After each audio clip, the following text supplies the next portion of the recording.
Good afternoon and welcome back to Adobe Live. My name is Howard Pinsky and I have the pleasure of sitting down for the first time with Andrea Hock, one of our... we've never done it together before. Previous creative residents, amazing designer, freelance designer now.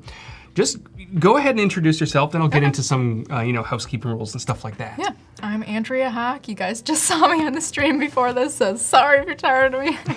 Yeah, so I was a previous Adobe Creative resident.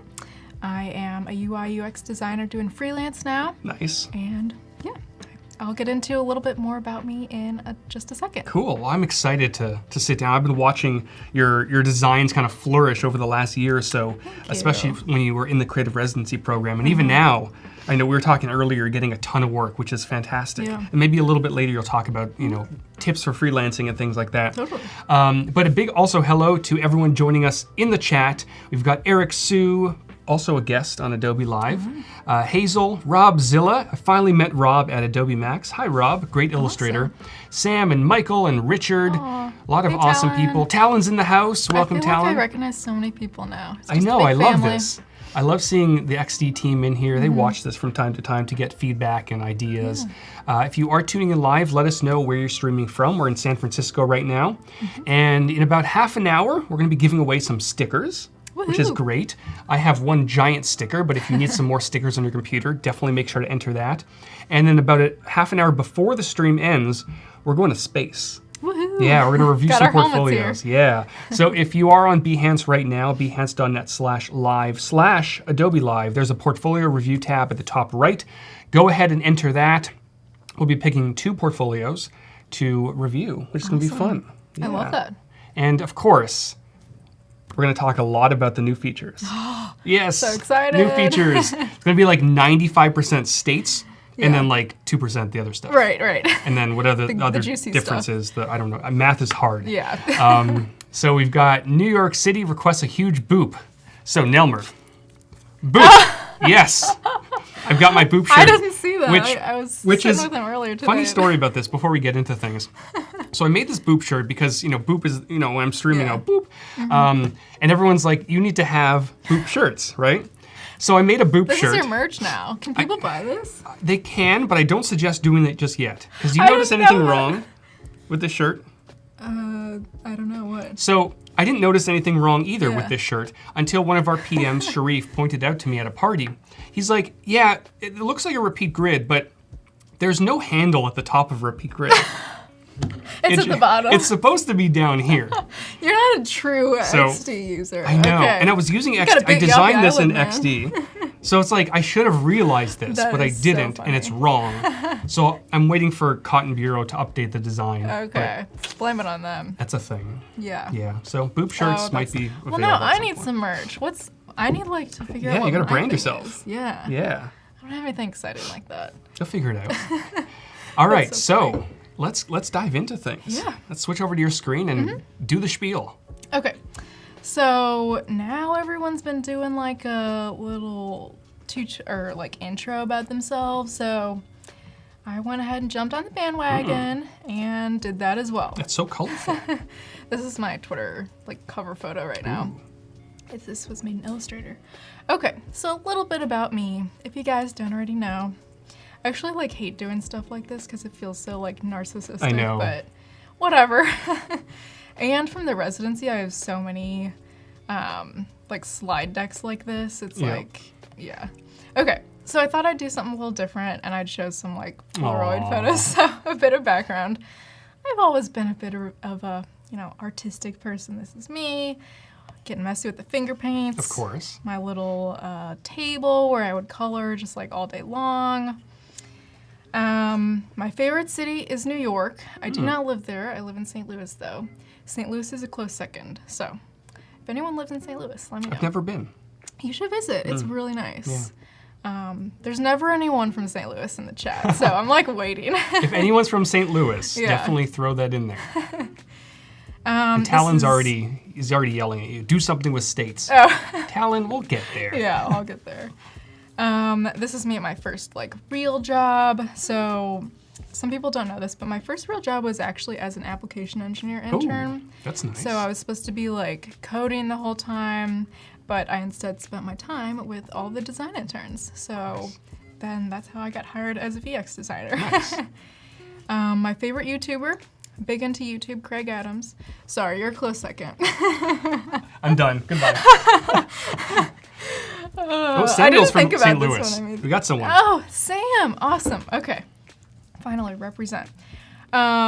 Just some fun facts. I drive a historic car. It's technically historic. It's not really exciting. It's just a 1995 like old car. But nowadays, 1995 is like so old. I know. It's about as old as me. 2 years later. Huh. I love yoga. Once ran a half marathon. Oh my gosh. I run like 40 feet and I'm dead. I don't do it all the time. It's like I have like bouts of like healthiness. Of course, yeah. Sitting on the couch, I got married this summer. Congrats. So that was fun. That's my husband, Steve. Is he watching? He like tunes in and out, so I don't know. Steve, Hi, if you're Steve. watching, let us know. And this is my cat Sprinkles. And yeah. And my husband and I are looking for a rental property to start renovating. Oh, that's fun. Are you going to do most of it yourself, or are you going to? Oh, yeah. Yeah, nice. Yeah, we want to really dive in. So. I love those. I watch HGTV all the time. Right? My wife and I are obsessed It's with so that good. stuff, and it's just like, I love seeing. I could never do it myself because I'm so not handy around the house. Yeah, but I I'm love not watching. either, so I don't know how it'll go. But we'll Might as well see. try. Yeah. Some brands that I've worked with, and then this isn't super long. Don't worry, guys. Just like my design career, because I always find that interesting when other people tell me how they got to where they are. So I went to Truman State University, tiny little liberal arts college in the Midwest. Nice. It was awesome. And then I was just a design intern at Dance St. Louis, a little dance place in St. Louis. And then at my college, I was started into graphic design and social media intern at the Career Center there. Then I moved up to lead graphic designer. And then, like I mentioned, I moved out to California for a few years to work at Hewlett Packard as an app engineer intern, like I mentioned. And then I moved up to VX designer. And no one uses the term VX designer. No, I haven't heard that in a long time. I think it was like just they made it up or something. It's but- possible. The design industry is always making things I up. They're just know, going to add like a titles. BX designer at some point. and Yeah. I don't know what that would stand It's for. gonna get but like more granular. yeah, it's going to be something. So that's a visual experience. And then this last year, I was an Adobe Creative resident. So if you have any questions about that, and I can talk about that a little bit totally, later, yeah. like while I'm designing. And now I am a freelance independent UI UX designer. Nice. And Yeah. out of all of those, which have you enjoyed? Putting aside the creative Sure. residency, because there's a bias there. Yeah. But out of all of those, what have you enjoyed the most? Actually, what I'm doing right now, freelance. Nice. Yeah, I just felt like I was like wasting so much time, like working at a corporate place Right. on someone else's designs, Yeah. and there's like no creative freedom, just like anywhere else. So now it's like I get to choose my own hours Yeah. and choose my own projects and how long I want to work on things. I still work very long hours, but it's like you get to choose Of like course. everything. Yeah, and we were So- talking earlier about the break coming up. Yeah. And you have that freedom just to say, you know what, I'm going on a break for a Yeah. week because I want to just relax and Right. get rid of technology Right. and not work on things. And you have the freedom to do that. Totally. And like not feel guilty about it. You're right, either, yeah. Which is nice. Because for a while I actually worked remotely at HP, and like you like feel guilty if you're not like every second working if it's remotely. I know. So Yeah. anyway, now I love freelance. So we'll see. How And it Eric goes. is saying you're one of the most famous and talented UI and UX designers in the I US. wouldn't say famous, but thank you. You do good stuff. It's very nice. Yeah, so this is my fellow residents, my year. I'm biased, but we had the best creative residents You had all a year. great group. Love these guys. Yeah. So that is it. If you want to follow me on any of my socials, Do that's it. where you can find me. Yeah. Yeah, that's a little about me. Nice. I love that. One thing that kind of stood out to me is the engineering Yeah. role at HP. Yeah. It was like design, engineering, and then design.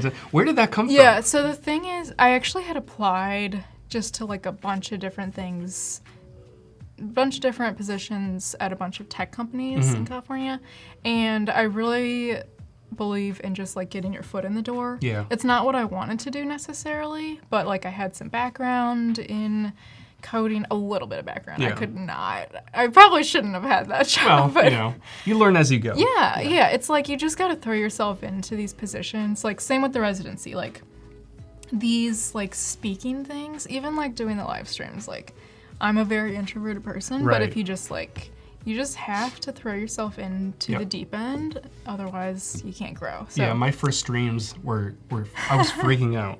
Yeah. And then especially my first videos like 12 years ago, they were so bad. I don't know if you've seen them, but don't look at them. They were so bad. I was in my bedroom at my parents' house, just like using a laptop with no microphone. It was terrible. But you just have to do it. You just have to go for it and then evolve over time. Mm-hmm. Exactly. Even like from the beginning of last year at the residency, like what I submitted to the residency, like compared to now, like, oh my God, it's so embarrassing. It's crazy. Such a difference. And like, I'm not gonna like delve too much into these, but just like my residency project, it was about automation.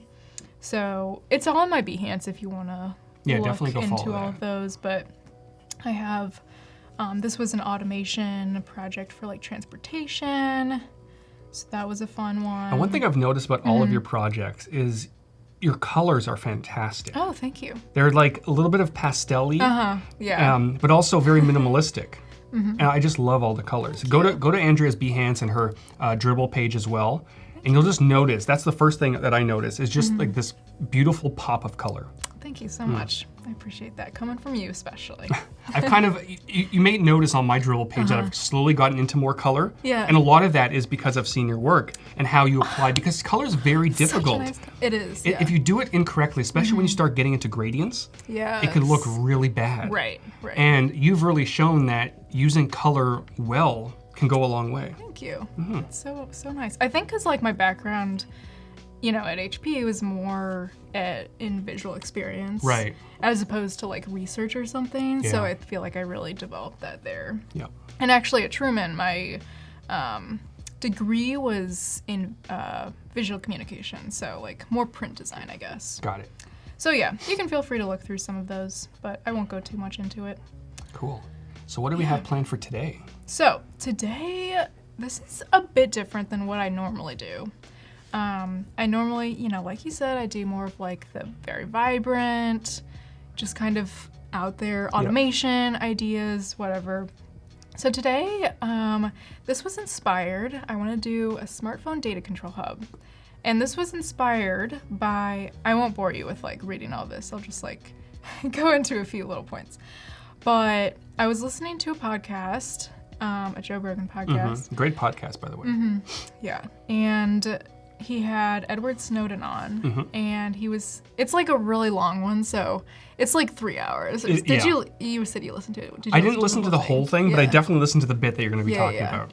So he had this idea, basically, of, you know, Edward Snowden's the guy, if you don't know, he's like living in Russia right now. Right. He was in the government, and like without getting too much into politics or whatever, but like he shared some of this like private data about the government spying on us or whatever. So he had this idea of, why can't we just make smartphones, like we don't know what's going on at any given moment with like our phones and like where our data is being connected to. As your phone buzzed and turned on. Yeah, I know. We have no idea. Yeah, it's Twitter blowing up right now. But I mean, one of the points that he made is, you know, when that happens and your phone turns on and Twitter does a thing, there's so much data being sent back to not only Twitter, but potentially other places, and you have no control over any of that. You have no idea. Yeah. And it's just so, like, Apple does a pretty good job of it, but like we could do a lot better. Yeah. It's very complicated, and I'm not going to pretend like I know everything about data privacy, obviously, but it's something that I'm very interested in. And, you know, I thought it'd be fun to kind of explore this. So, the idea that he had basically was, I'll read this little quote. So, at the very center of your phone, and this is like shortening it a bit, but it's a little green icon, and then you have all these spokes coming off of it, and that that's every app that your phone is talking to right now, or every app that's active on your phone right now, and all of the hosts that it's connected to. And you can see right now, once every like 3 seconds, your phone's checking into Facebook. And like, you don't know that. Yep. And you could just poke that app, and then it's not talking to Facebook anymore. So just like being able to have all of the data speaking privileges revoked. So that was his idea. I kind of stole it, but I thought it would be fun. I haven't really seen anything like that. I haven't either. Like you said, Apple does an okay job at having, being able to control what gets notifications, what controls or what tracks your location, all that stuff. But it's still, a lot of apps are still kind of sending that information to not only the apps, but also your carrier and various other places. And you may want that sometimes, but you also may not want that sometimes. Right. And just being able to turn those off would be nice. Exactly. So yeah, that's where the idea originated. And the main thing with this is that for the average user, like there are ways that you could get around this, but the average user does not know how to solve this. So today I want to make it super user-friendly. How can we figure this out? Just like very simply. And this is like a bit much about it. So if you want to find out more about that, listen to the podcast. It was really informative. Oh, and the one thing was like, you can't even take your batteries out of your phone anymore. Because they're it's all all sealed. Yeah, it's all in there. You can't. And that was the way previously that you could be sure, but now you can't even be sure. And even if you have like Wi-Fi off, there's different cell towers, and they can figure out like who you are based on the other people around you. Yeah, which is crazy. Yeah, that was kind of interesting because he was talking about you're just walking down the street, and not only are there cell towers kind of triangulating your location, but there's also Wi-Fi networks. Yes. And if you were to walk outside here, or even where our hotel is, and you open the Wi-Fi settings, there's like 20 or 30 or 40 different Wi-Fi networks. Yeah. And just having that information, they can basically pinpoint exactly where you are. Right, and who you are, and then all of your data. Yeah, and many people may not care, but a lot of people do, and they just don't want that location out there. And it's not that they're doing anything wrong, they just, feel more comfortable people not knowing where you are. Right, right. And I think it's like we've just become so accustomed to, if I want to be able to use all these apps, then that's just something that I need to, like agree to, but not necessarily. We need to figure out, this is something like in history we haven't figured out a good way to solve it. So the target maybe today group, we will. Maybe today. So if someone wants to actually build this afterwards, I would welcome that. So I started out with some research. I always start with, the target group. So the target group I feel like was kind of hard for this, just really like anyone who's curious about how their data is being used. It could be, the middle-aged, maybe an older generation that wants complete privacy, or just anyone hesitant about sharing their data. And then one thing that I was trying to figure out was, should it be on the operating system? So should it be like in the control center or settings? Or should it be like owned by the government, or should it be a third-party app? Well, the government's probably never going to do this, right? Right. It's not in their best interest. Well, that's the thing. The government's never going to do it. Yeah. A third-party app, then it's like they have complete control over how the user sees each app's privacy, and they could be influenced via money. And they probably also don't have direct access to the operating system on the phone to make those changes. So ideally, it would be iOS or Android. Yeah. Exactly. So today, that's what I'm going to be using, some of the Apple UI kits, since I want it to be not like a totally different design. We want it to fit in. So I have some assets over here. What are the assets? Yeah, just a few assets to start out with. And then I've also got a UI kit. I believe it's this one. And you can download these on Apple's website. Like, they have a bunch of great, either like Apple Watch, iPhone, all these templates. So I'm going to be using some of this stuff to work today. Nice. Okay. So I'd like to start in my sketchbook, and we can go through some of this. Let's get the handy GoPro going. Yep. Awesome. There we go. Ooh, So this is my little fancy. sketchbook, yes. And I like this because this was like a previous thing. But you can see you can use all these different colors on it, which I love. So what I want to show is, where is this? Okay. So some app features. Is this yeah, this is upside down. The first thing that I do is I just like quickly write out some of the most important features that I want to be on the app. So turning off all data sharing from an app. Just everything all at once. Simple. Turning off one data point, like from each app. Seeing how often the data is shared. So maybe every 3 seconds, every 2 seconds, whatever. See which apps it is. And then seeing like the data history and possibly being able to remove any of the data history. I don't think that's really possible, but we can put it in our app for just, you know, aspirational. Yep. And then data sharing. So we want to be able to see who, what, where, when, and why for all of the data. Really just bring that to light. So started out with some super low fidelity sketches. And do you usually go to the sketches before you kind of transition to digital? Yeah, so for the daily creative challenges, I never do this. Right. There's just no time. Like, yeah, there's no time, and it's more just like showing one specific idea. Yep. But for these, yeah, sometimes I'll do it on iPad. A lot of times it's easy on this. I've got my little bag of like all my pens. You know what I would favorite love? one. And I know some of the XD talents still in here. Have you ever used Adobe Comp? No, what is that? So yeah, a lot of people don't know it exists. It's a fairly older app that we released many years ago, and it essentially allows you to, you know, wire up, maybe mock up is probably the best word. Draw artboards, and you just draw a rectangle and it makes a rectangle. You draw an X and it puts like a placeholder for an image. I would love Adobe Comp integration into XD where you can just kind of mock up and draw a few artboards and then just kind of goes over to XD. Totally. That would be cool. That's such Or a good idea. somehow integrate that into the XD app on your iPad. Right. That'd be fun. Is it only on iPad or? iPad, I think iPhone as well. Okay. iPhone might be a little hard, like small, but iPad, that's awesome. Yeah.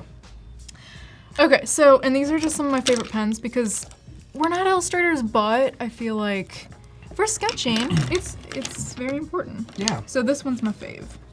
Faber-Castell, always on gray. Interesting. So, love this little point. Okay. Anyway, so I want to start with the home screen, just your run-of-the-mill Apple iOS. Oh, it's no longer supported. Oh. What? Adobe Comp on iPad, possibly. Shoot. Okay. Oh well. Well. That's okay. Thanks for mentioning it, though.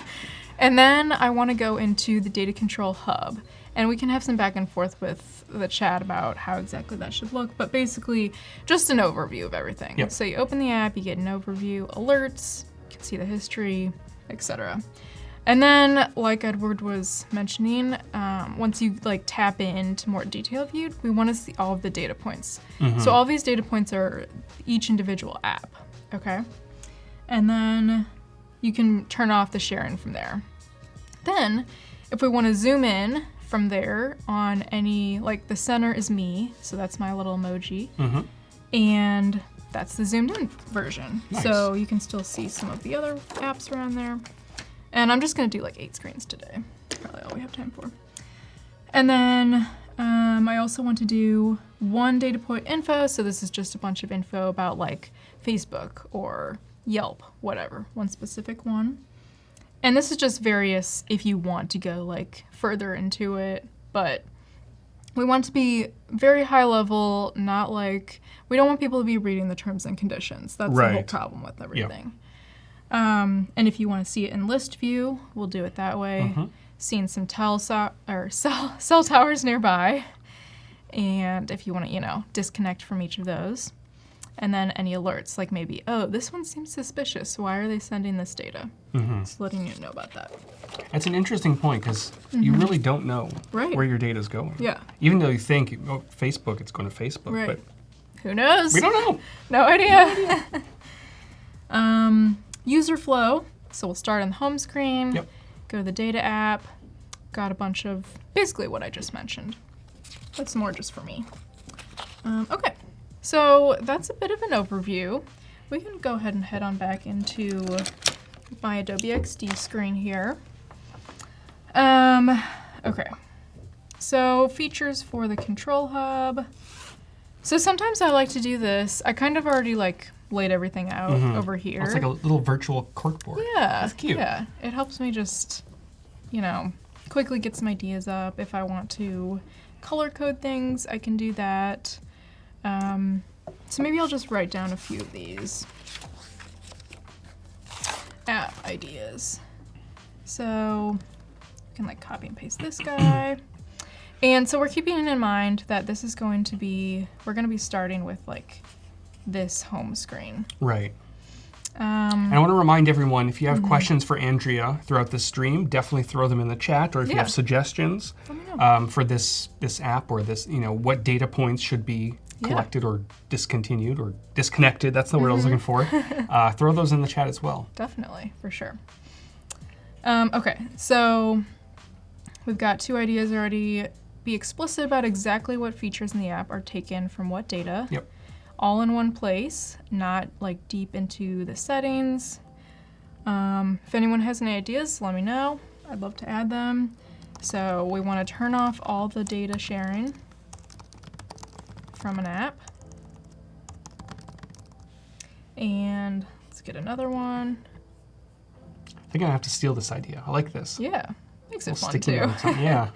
And the reason I kind of break it up like this, you know, and I might not even use all of these, but it's like, it helps when it comes to making a case study on Behance, because then I literally have everything already done, and I can just make these all one long scrolling page. I'll just add like 2 more here. So turn off one data point from an app, and just to show. And then see which apps are sharing. And when you're doing research like this, maybe not for this specific project, but do you typically get users involved and ask them what their pain points are, or how does that process look like? Yeah. So like for the DCCs, obviously I don't get research, but like when I was working at HP, you know, we'd have like user groups. We actually had a specific researcher on our team that would do all of the research, and then we would take that into consideration when we're coming up with the main features for the app. Right. But yeah, definitely sitting down with users. And oh, we've got our chat win. Chat win. All right, so we're going to take a very quick break. When we come back, what should we ask them? I always like to ask, like, what's one thing you have on your desk? Okay, always, that's when fun. You're designing. Yeah, so we're going to take a quick break. Let us know what you have on your desk, or at least one thing, and one of you will win 100 stickers. Ooh, wow, that's a lot, actually. I know. Awesome. Back in a second.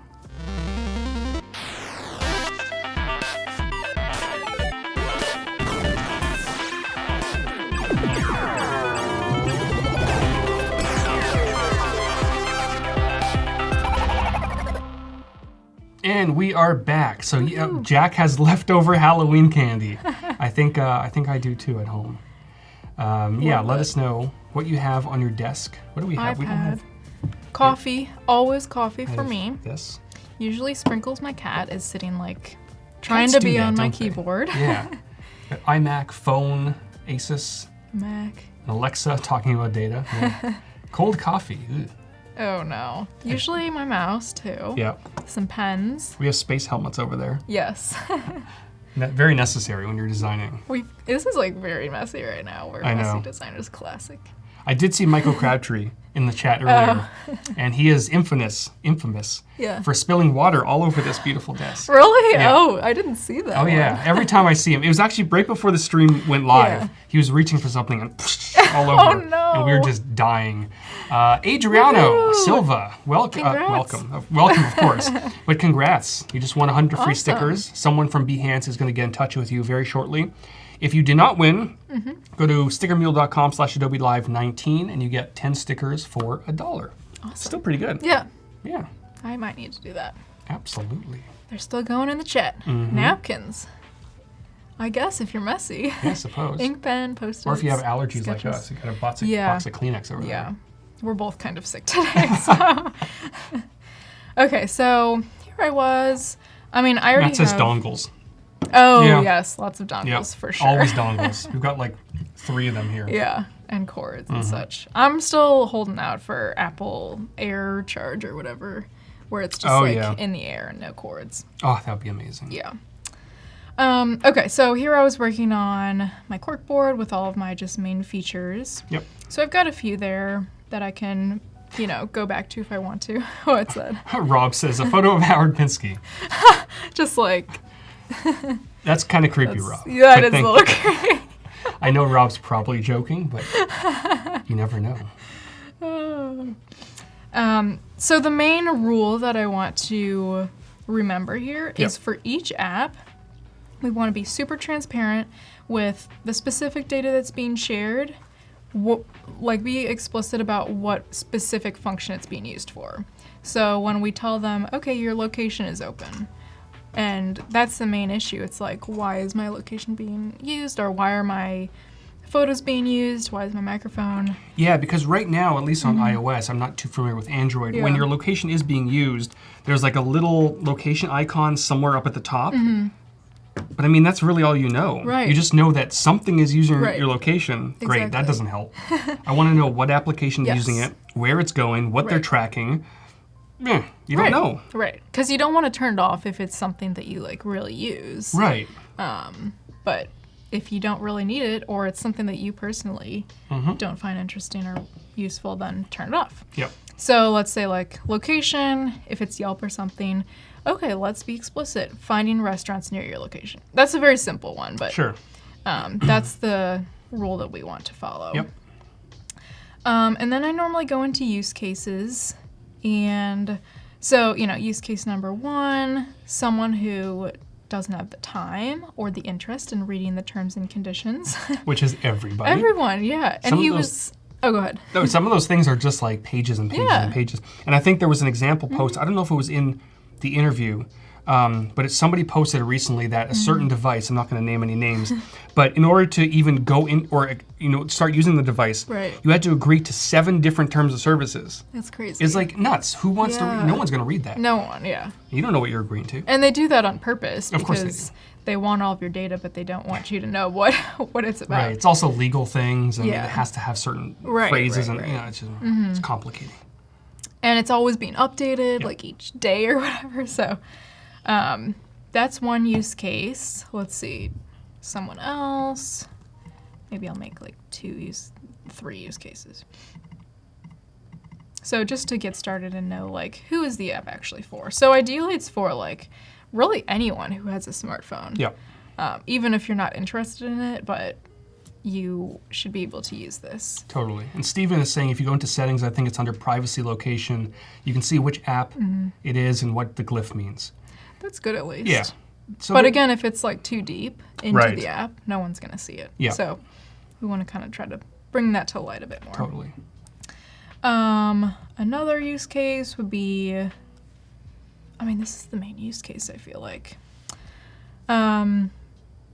Someone who maybe they work really any company and you don't want any of that data you're working at. Maybe you're working on super top secret XD stuff and you don't want that to be, spilled and shared with the world. Right. Someone's going to find out about states. Right.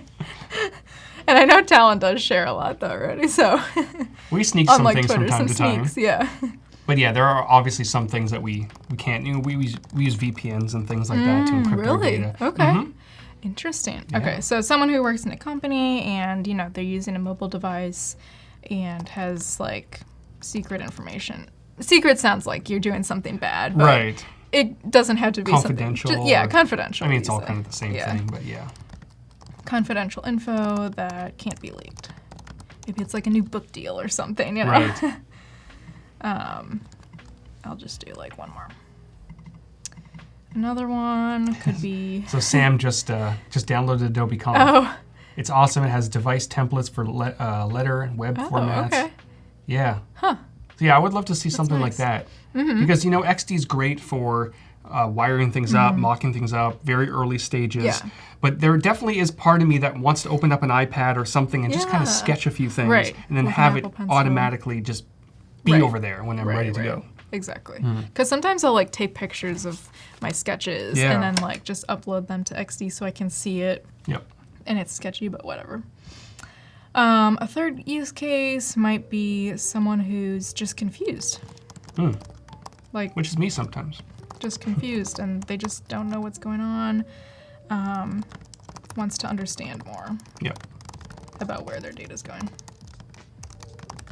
So all of these kind of overlap, and you know, we could do more, but those are, I guess, the main use cases of people that we're focusing on. So user flow. I mean, I kind of already did this on here, but I like to put it in digital form. So first we've got the home screen, and then we want to open the Data Hub app. So this will be, let me zoom out a bit. This will be on this page where we have a bunch of just like overviews, not the actual pinpoints yet. You know, as you're doing this, you kind of remind me of a sneak that Andrew Shorten posted not too long ago on Twitter. And I don't remember what he called it in the sneak, so I'm not going to say a specific name just in case I give anything away. Is it a sneak for something that's already out? Or no, it's not out yet. Okay. But essentially, it's the ability to, you know, for a button, for example, just change the text and the button automatically resizes. Okay. And I believe in the sneak he showed it goes a lot deeper than that. So if you have like a card you're building out and you move elements around, the background of the card automatically adapts to it. So you can have padding on the outside of the card, and you know that padding stays and things move around. Okay. Because I use cards all the time. That's the team's been working on that for a while, and Andrew sneaked it probably a month or two ago. Okay. So yeah, it's getting there. Yeah, it's going to be a good feature, and awesome. It'll help with things like this quite a bit. Yeah. Actually, that would be really cool to have a mind mapping sort of functionality, because sometimes I use, what is it? This one that you have to pay for, MindNode. This is the best one that's out there, but it's like $40. Oh, so Talon says the working name is Content Aware Groups. Okay. I wasn't sure what I'm allowed to say or not. I don't have Andrew's tweet open. Okay. So I guess it's all right to say. Yeah. Yeah. Someone's saying I look like Howard from The Big Bang Theory. Do I? I actually dressed as Sheldon one year. Howard? Is there a Howard on Big Bang? Yeah, Howard Wolowitz. Oh, okay. Yeah. I was thinking of. Yeah, I remember. When was that? I don't know why I remember that. I posted it, I think, around Halloween. Oh, you posted it recently. Okay. Yeah. I was feeling like really creepy. Yeah, I went as Sheldon, and my wife went as Amy. Oh, it was that's cute. cute. Yeah. I love that. Me Munir and is Steve asking, were M&Ms. Oh, that's cute. Yeah. Any specific color M&Ms or just? Both blue. Nice. Yeah. Blue's the best M&M. That was like the only shirt that we could find. Shirt color. Munir is asking, is Adobe XD still working on States? Absolutely. I think States that was released at MAX is obviously amazing, but it's definitely just the beginning. There's gonna be more triggers, there's gonna be more functionality coming over the next few months, next few years. So there's a lot that the team has. I didn't even know that. Yeah, a lot of interesting things they have in mind. Again, I don't know what I can say and what I can't say, but absolutely. States is just the beginning. Awesome. Very exciting. So here again, I'm just doing my little user flow. Does anyone have a mind mapping app that they really like? Because I'm always like on the hunt for a good one. Yeah. Definitely let us know in the chat. Yeah. Yeah, Talon says phase 1 of States. More great stuff to come. Oh yeah. Okay, so once we open the Data Hub, we've got all of this info. Yep. From alerts, we want the full alert page. Make this a bit bigger. Isaac is asking, can you record prototypes yet? So on the Mac version of XD, you can. When your prototype preview is open. This part? Yeah. Oh yeah. If you launch that, there's a little button at the top right. It looks like a record button. You can do that. Oh, yeah. On Windows, it's a bit trickier because Windows doesn't, I don't know, the developer side of me doesn't really understand it, but there's certain limitations that don't really allow applications to record the screen of an application. So you have to use Game Bar, I think it is. Okay. That's built into Windows. It's Windows G, and that will record your screen. Interesting. Yep. Did not know that. Ooh, sound effects would be interesting. Oh. Yeah. That would be interesting. Although I will say that Sam Anderson, if you don't follow him on Twitter, follow him. He sneaked something a little bit not too long ago. Oh, really? That has something to do with sound. I don't know what that could possibly be, but you never know. Okay. You know, the team likes sneaking things from time to time, and sometimes they're very direct, but sometimes it could be up for interpretation. So we'll see. Okay, awesome. You guys are good with the sneaks and the GIFs. I know, it's so difficult to not say more, Yeah, especially when we're not allowed to. right. Yeah. So Andrew Shorten's really good at that because he's at the level where he can sneak. He has the authority. He gets to have to get approval, obviously, but Right. the rest of us can't. Yeah. It's tough. I want to say so much, Right. but that's all I can say. Okay, so this is the last one. At the very end, we'll have zoomed in, a full view of the zoomed in. So, okay. So this is our very rough. Like, I could make this look a lot prettier, but we're just not And you gonna did that bother. pretty quickly. Okay. So starting with the home screen. Mm-hmm. And then just wanted to quickly go through a mood board. So I did like a little, this was another mind mapping app that I used. So sometimes I like to, before I start looking for images, just get the ideas down. Or like the words, like the adjectives and stuff. So that helps me when I'm searching Google or whatever.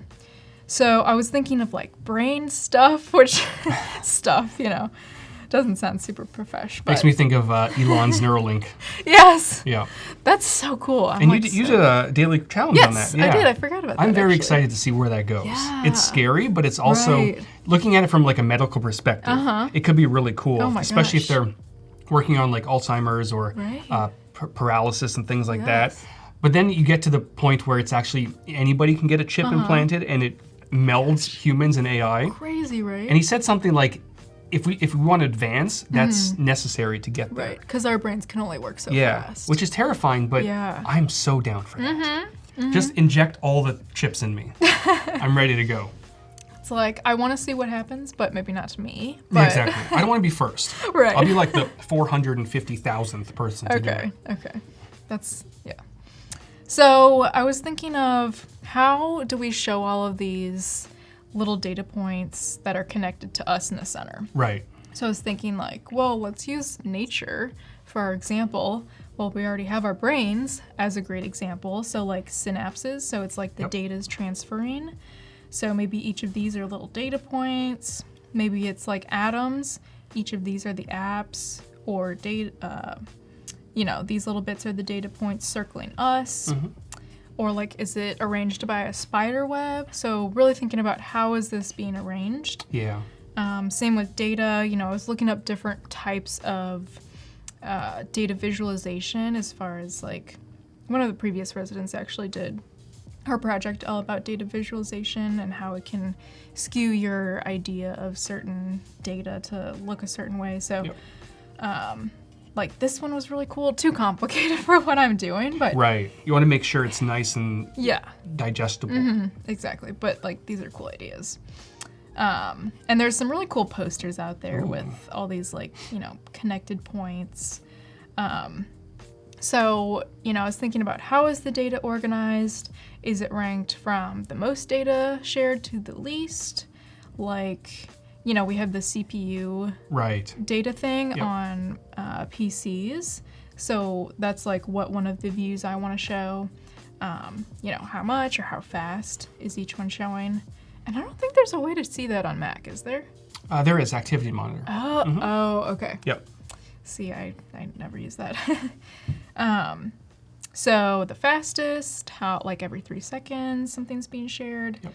The type of data, if it's location, browsing history, likes, purchases. Is it sorted by alphabetical? Is it sorted by what's in the background or what's currently opened, etc.? So that was kind of the mood boards that I was going for. It'd be really cool once you start building this out. Using states, you can essentially have like different filters, and you can see all the things kind of moving around. That'd be kind of fun. Yeah.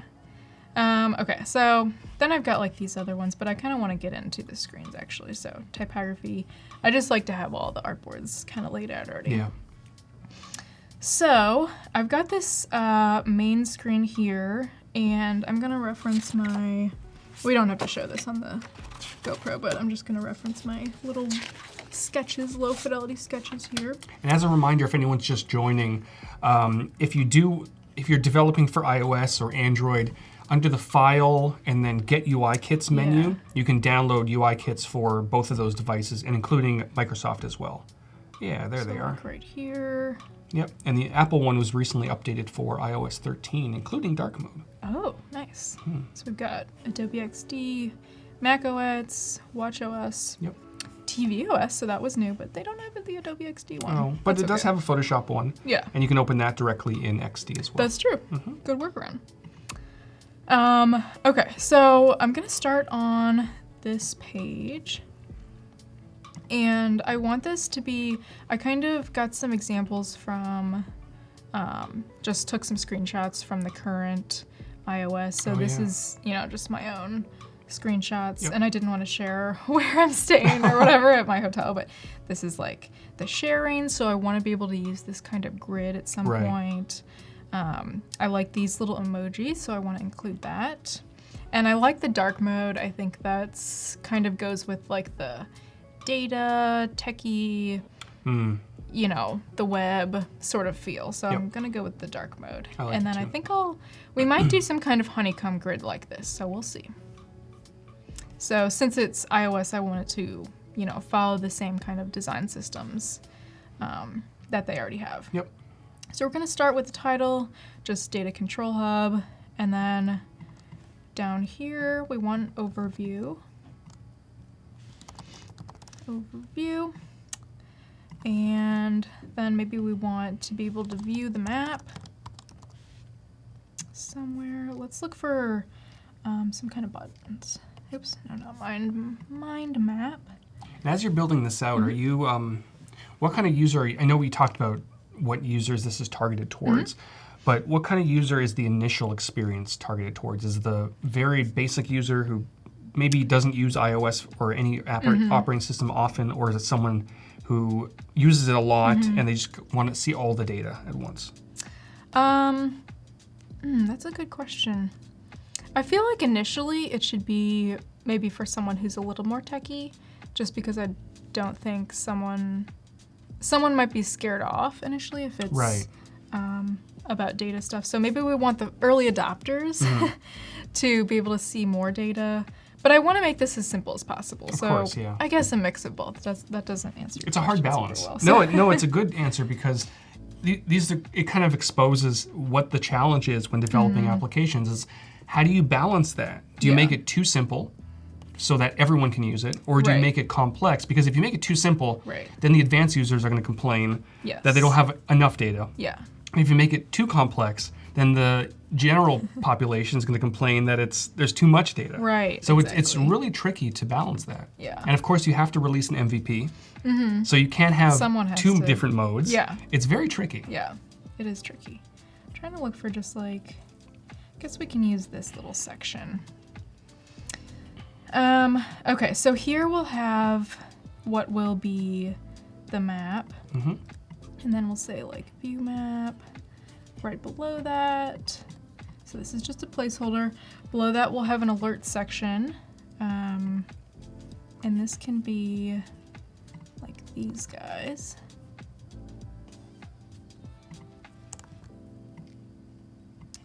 And these will be, we don't want to really like inundate someone with a ton of alerts, but maybe it's just like the top 4 or so, like, hey, these are a little sketchy. So we'll say, give it a little description, maybe these apps. I don't want to say look suspicious, but what's another way of saying that? Like, these apps look suspicious. You might want to check these out. That's a good question. Or like these apps don't have a description of, don't describe why they're using your data. And I think Stephen just summed it up. Tone is tricky here too, because it's easy to make this sound scarier than it is. Or on the flip side, downplay it too much. Yes. And this is why a lot of companies like Apple and all these other companies have very specific people who tackle copy like this, because it can go in very different directions. Right, and you don't want you know, the legal team calling you up and being like, hey, Yeah. so-and-so app is angry that you said that they're terrible. Yeah. You know. Monir is asking about the pointer on Windows being round like Mac OS. So because XD doesn't record natively in Windows, it's basically using the Microsoft pointer. So I believe there's a third-party application, don't quote me on this, and of course we don't support it, but there might be a third-party application that changes your cursor on Windows, but it's nothing you can do directly in XD. So on this right side, I'm just adding what type of data is being used. Yep. And I don't want to put any of the app names specifically here, but you can imagine what they are just for, don't want to call anyone out. So location, maybe like microphone data. This will be location data. And then this will be like photos taken. So Steven's also saying if the app doesn't have a specific description on iOS, there should be an easy report feature. I like that. Yeah, yes, that's a good idea. That's a good idea. Yep. All right, one more. Location data, microphone data, photos taken, purchases data. We can like finagle that a bit, but that's basically what I want to be happening. I feel like there should be some sort of red or like alerty color here, but I don't want it to be like too yikes, you know? because red is very alarming. So someone might see that and think, oh no, they're tracking everything.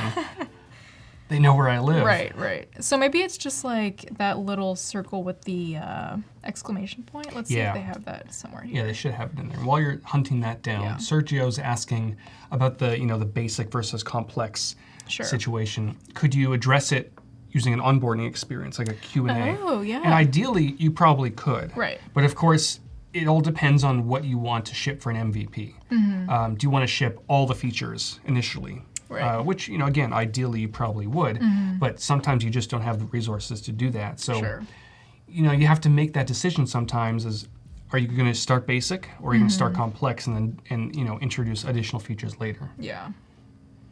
Okay, well, I'm not seeing Oh, you know what? You know probably why you're not seeing it? Because the new Apple iOS kits use the San Francisco type font, which has the characters in it, which is why you're seeing all the little question marks. That's true. Yeah. I was thinking Helvetica still.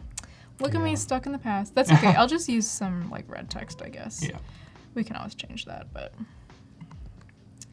And then I'll add this as a character style. And we can make these that color. So hopefully that's not too alarming, but we can test it with our users, aka the chat later on. That's one of the reasons why I love doing live streams, because it's like you got a whole bunch of people that you can test it on right away. I know, it's great. Okay, below that, maybe we can have history. And this can be like scrollable, so I'll just zoom out a bit. The way we do scrolling is just bring this down, and then this bar shows us like where the fold ends or starts. Let's get into history in a bit. I want to start on what the data points will look like. So I definitely want to have myself at the center, so let's copy this.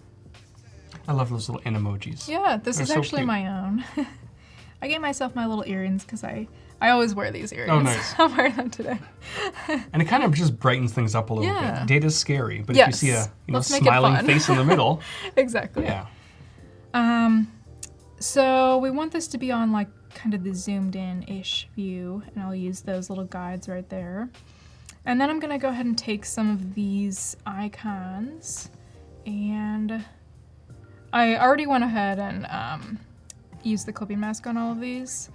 So for the smallest, I want to have these maybe like the honeycomb kind of view. And then once I start zooming in, because I really like on the Apple Watch, like just the scrolling is just like so smooth. I love that. So it's kind of fun. I didn't like it at first, Oh, but now really? you can just like kind of move around. Yeah. Sometimes it's hard to find exactly Right, what you're looking right. for, but it's so satisfying Yeah. just doing this. and using the little digital crown Yeah. to zoom in and out. Yeah. That's nice. I wish they had that on an iPhone, but That would be cool. I like don't use the digital crown that much to be No. honest. But it's just like with the tactile haptic feedback, Yeah. it's really nice. Okay, so I'll just start these on here. I might rearrange these a bit, and then I'm gonna just take a few. Let's take like this one and zoom these in a little bit more. So these will be each of our apps, and then when we click on each of these, that will be zoomed in a bit more to see the data point. And we'll take this one. These are a few of my fave apps. Habitify. Which one's that? This is a habit tracking app. Okay. It's the best designed one out there because I'm always looking for new habit tracking apps. Isn't it funny that we always gravitate towards the apps that are best designed? Sometimes they might not be best in terms of Right. functionality, but if it looks good, I want it. Exactly. I do that with food sometimes. If I'm in the supermarket and I'm looking for chips, I'm like, Yes. which one has the nicest packaging? The product design, man. Yeah. Okay. So let's see. I don't really want like a black background one. We'll just take Starbucks too. Use the Starbucks app quite a bit. All the time. Yep. And then They sucked me back into coffee. I took about 1.5 years break from coffee. Oh, really? And now I'm back. Wait, why'd you take a break? So I had laser eye surgery about 1.5 years yeah, ago. we were just talking. And they suggested that I don't drink coffee the day before and after. Wait, really? They didn't tell mostly. me that. Oh, really? Oh boy. Oh! Mostly so that I'm not like shaking when I'm under that terrifying laser. We were talking about that Interesting. earlier. Yeah, so scary. So I stopped the day before, and then my recovery period was terrible. I'm not going to get into details, Yeah. but it was painful, and I guess I went through that withdrawal period during that recovery. Yeah. So I just stopped craving coffee, Wow. and then of course the okay. pumpkin spice latte came out, and I'm like, all right, I'll just have one. I hate to be like a basic person, but I'm they're very just basic. so good. I know, There's it's nothing so wrong with good. them, you know? And I'm hooked again. Okay. Ugh, see, I'm using the clipping mess, but this is like really big, so got a little bit of black space there. That's okay. So Hisham is saying that he doesn't use UI kits because they become a little bit overwhelming. They can be. Yeah, it's an interesting point. And you look at the Apple iOS kit that you were just in a moment ago. And I couldn't There's a find lot stuff. there, and it's difficult to Yeah. find things. So yeah, I totally get it. Yeah, for sure. And then what I want to have is just some little lines. Actually, I want to use a gradient, so I'm not going to use the like pen tool. I'm going to use the square. Yep. And I'll just keep this at like maybe 2, 3 for our width. And then no border. And then I want the fill to be a linear gradient. And I'll change this from white to green. Opposite sides. So are you color coding it based on the application? Yes. Nice. Sergio has a question about After Effects. Does the animation behaviors, ease in, etc. carry over? I don't believe they do. I think the purpose of the After Effects integration is so that you can take what you've designed in Adobe XD, bring into After Effects, and then do all the animation there. So I don't believe any of those prototyping features do carry over. I could be wrong, but I don't believe they do. That's a bummer. Maybe in the future, though. Maybe. But 'Cause maybe in I the future, actually- XD will get to the point where you don't really need After Right? Effects to do. That's true. We got some interesting ideas for animation. Aw, Talon's off. Thank you, Talon, for joining us. Thanks for joining. All right, so now I'm going to take this little guy. So this is actually from the maps. And this is going to be like one little data point that's going back and forth. So I want to animate this to be going back and forth Yep. on each of these little strands. Got it. And when would that animate? Would it just animate when the artboard pops up? Or, I mean, when that screen shows up? Whenever, ideally these will be going like all the time. Oh, okay. But that might be a bit too much to handle. Yep. So I think for our animation purposes, I'll just have it going once. Yeah. Bye, Talon. Or maybe that was like a few minutes ago, but I just saw it on the chat. Wouldn't it be cool though if, you know, using states, now that you can animate between states, Yeah. wouldn't it be nice if you can save out and build out sequences of animations that just kind of, you know, Right. loading wheels or things like this that just, you know, you don't need multiple artboards for these Yeah. animations. They could do the thing. That's true. That'd be That's very fun. true. Again, states is phase 1 right now. You never know what the future holds. So sneaky. Mm-hmm. And each of these little data points going back and forth signifies like that it's, okay, one bit of, like one picture was transferred or one, Right. you know, I'm not like super high tech with all that. So this is kind of aspirational, but you can imagine. And like this might not work if there's like 300 at each second Of course. going back and forth. So this wouldn't even be helpful, but Which will kind of terrify me. yes, If I open up this right? app and there's like 300 data points of all these different apps sending like, I've got to personal stop information. it. I know. Like that metaphor where you stick your finger in the hole where the water's coming out, but there's like 100 different holes or whatever, so Right. you can't stop everything. Yeah, I just need a kill switch. Yeah. Okay. Bring these to the front. There we go. Sweet. So that's kind of like our main little design. So one issue I was thinking about was, well, let me build the honeycomb grid first. So I want this, me, to always be at the center. So I want this to be pretty small. I'll make this the same size as the rest of these guys. And then I want this, I'm actually gonna give myself some more space. Steven's saying, I want XD to do everything on all my devices yesterday. Is that too much to ask? Maybe one day, Steven. Yeah. But I'm going to throw this question out to you. Now that States is available, now that co-editing is available, now that all these things, new updates are available, I like to ask this from time to time. Steven and everyone else, what is one feature, if you were in charge of XD right now, what is one feature that you want to see the team work on for next year? What about States you? was it for me, honestly. I know, So now honestly, I'm yeah. like, I'm happy. What about you? What would you like to see? I think it'd be cool to have another mode up here for like sketching or something. But like you can't really sketch on here, but Right. some kind of mode for like low fidelity, like this sort of Yeah. low fidelity. Yep. And then like you were saying, it like just transfers everything over Yep. immediately. Mm-hmm. What about you? I mean, I guess you're kind of like, you already know what's coming, but... it's tricky for me to answer this, but putting aside everything that I do know, Yeah. I would love to see more control over animation. You know, Okay. there's a little bit of a talk in Yeah. the chat right now. Sergio's saying, I agree with you on XD for animations, yada, yada, yada. I would love to see more control, not only choreography, so you can really control what comes in at what time. Oh, But like also- you would want to see the way... Yeah. Or what's that called in After Effects? Where you can... It's at the beginning, it's high, and then Yeah. it's low at the I end. don't remember. Anyway. Easing options, like maybe. Yeah, easing and keyframes. Yeah, so I want to see kind of that. I also want to see the ability to save animations as states, Oh, yeah. and then possibly even export those so you can use them in development. Yes. That would be nice, yeah. That would be nice. So Yeah. really about animation. I'd love Yeah. Sam says XD on the iPad. It could be fun. that. Oh, yeah. Someone did say being able to export directly to HTML, which is, that's a whole other conversation. Oh, really? I know there's plugins that kind of do it now, but exporting design to HTML is so difficult. It's such a tricky thing. Really? It's probably something the team is thinking about, Yeah. but it's so tricky to get right because there's so many different platforms. Of course, HTML is very basic, but then you start adding in CSS and CSS3 and all these other different platforms. It gets tricky. Then responsive design, how do you deal with that? Right. Yeah, it would be nice, but tricky.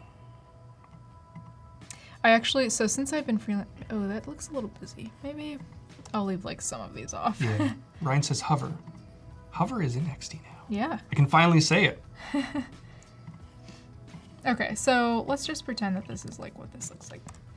So we're at the center of all these, and then I want to zoom into this. So let's see if we can just, because I want to get into the prototyping a bit. Yep. Let's go on into the prototype tab. And I think all we really need to do, oh wait. I'm gonna bring this, I need to make sure this is named the same. So I'll go into my layers panel, and I might need to rearrange this with the layers, but, oh, this is in the repeat grid. Someone's saying Bakior, possibly. If I mispronounced your name, I apologize. He wants to see a browser version of XD. Would you like to see that? Yeah, that'd be interesting. Yeah. I feel like I would mostly use it in the app, though. Yeah. I don't know, like, what the use case would be for that. I think for me, you know, I love the app because performance-wise, it's probably difficult to match in a browser. Yeah. But if I'm working with a team of people and they need to just dive in and make very quick edits, Sure. they might not have XD, Right. or they might not be on a computer that does have it. That's true. So they might just want to like dive in there, make a few edits, and then bounce out, right? Right, for sure. So, but you know, for me, if I'm really diving in and designing, it's going to be in the desktop. Yeah. Okay, so this is a very quick little auto animate. So I've got myself at the center. Yep. I dragged this little guy over. The trigger will be tap. The action will be auto animate. And then we're going to the zoomed in artboard. So Ooh, it fancy. goes to the center a bit. Kind of want to animate these a little bit better, but I think it's fine for now. Yeah, I think those may not have animated because the other ones are in a group, Right. and the group names don't match. So if you put the other ones on the second artboard in a group with the same name, it should animate. Okay. Also, I would need to like rearrange these a bit. Yeah. So maybe this isn't the best way to rearrange these, but I kind of want to like lay out just everything before I dive too deep into the animations. Right. Yeah. But one thing that I think would be fun is if we tried a little co-editing. Oh, okay. So that could be fun. yeah. And this is one of the new features in Max. So, or that we announced at Max. Yep. So I'm just gonna keep going. Let me know if when you're in, I'll see his little icon pop up here. Yep. And we did just to point this out, we did release an update last night, 24.2, I think. The team is working crazy hard to really, because co-editing's in beta right now, but they're working on it a lot. So you know, it's so tricky and challenging when you're testing a feature internally, especially a top secret feature. You're testing it with like a few dozen people, maybe a few hundred people. Right. But when you get it out to the world and there's hundreds of thousands possibly using the feature at the same time, who knows what's going to happen, right? You really can't test those things in a real world scenario. Yeah. So there's an amazing team on the cloud side, just looking at data, looking at logs, looking at everything all day. And they're working so hard to make sure that, you know, these updates are coming out and they're stable. Yeah. So yeah, co-editing is Awesome. it's going to be good. I mean, it is good, but Yeah. it's going to get even better. So let's say, like, I'll give it like just an example. What's something that you want to add or change on here? Oh, before I get to that, let me address Tim's question. Is there a way to make a component for, say, a button where the master text can be changed for each instance, but the instances retain any edits from the master? So what you're talking about on the developer side is called horizontal syncing. At the moment, it does not happen, but that's hopefully coming soon. That's actively in development. But the nice thing about states is that you can have all these different instances and different states, and you can change the styling of one of the states. Okay. And it just updates to all of them, which you couldn't do before. Yeah. Which is that's nice. awesome. But if you want to change the text on one of those instances, you have to change it on both the button state and the hover state at the same time. Okay. Or separate. Oh, Yeah. right. I think that's what Tim didn't think talking about about. that. Yeah. Yep. All right, so I'm in the document. Okay. And what do you want me to do? What should I let's focus see. on? One thing that I want to work on. Maybe. I'm putting you to work now. Okay, yeah. This is fun. So one page that would be fun to animate would be this page. So we've got all data points list view. I can just like move these things around. It's a ghost. So I want to animate the same like page like this, but just in a different view. So this will be a list view, this artboard right here. Oh, got it. Okay. And I want to just list all of these like in a row from the most data that's being shared to the least data that's being shared with lines next to them. And then I want to show the lines, filling up, basically. Right. Oh, okay. Got it. Okay. Yep. So there, okay, data point, one data point. So this is like similar to like the CPU pop-up page that I showed in, where are we? Yeah, so kind of like, this kind of idea. Yeah. But, yeah. Yeah, Sam's asking about the co-editing color. You cannot change the color yet. You're basically assigned a color. Oh, like this. So I think I'm, what is that, red? Orangey. Orangey, red. And it looks like you're pink on my side. Oh, really? Yeah, That's so you can't cute. change that. It's assigned to you when you're jumping in there, but maybe one day. I mean, it's Yeah. probably not a super important feature. Yeah. But the team is working on a few other things like permissions and things like that. It would be nice if, you can lock your artboards Yeah. so that I can't really touch them. Right. So I don't believe you right. can do that at the moment. Oh, So the team is working on a lot of permission stuff. okay. Yeah, that'd be good if I don't really trust you. Yeah, and Eric is mentioning there's some crashing. So there's another update tonight, or Okay. there was last night, which fixed a few crashes and stuff like that. But make sure that everyone is on the same build, otherwise there could be some conflicts. Yeah. But yeah, the team is working on a lot of Okay. interesting things. So I'm working on the cell towers nearby page. So I grabbed this grid from the iOS kit, and I'm going to add. This is so cool! Like, I know, isn't that together. crazy? You just work on things. I can just chat with you. Yeah. So this page is gonna have just some cell towers nearby. I'm gonna add myself here in the center. And then, because I want to be able to see what cell towers are actually taking my data right now. Of course. And what I'm probably going to do is for this, I'm just going to leave them as gray boxes. And then I'm sure you have somewhere on your computer the application icons. You can just drag those in if you did need those. Lovely little gray box. This is so cool. I can just move things around. It's showing up on your end.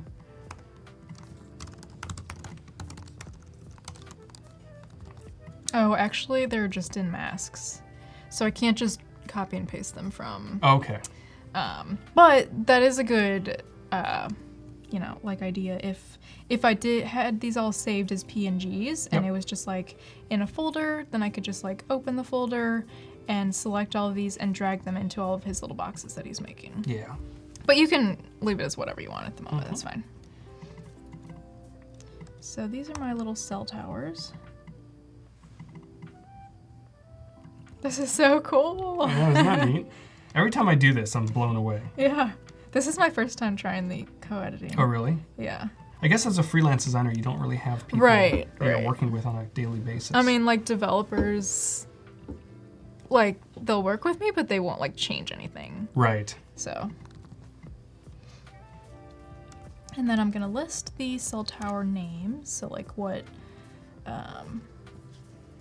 if it's AT&T or Charter or whatever. Sam's screaming at me to create a repeat grid. I will, Sam.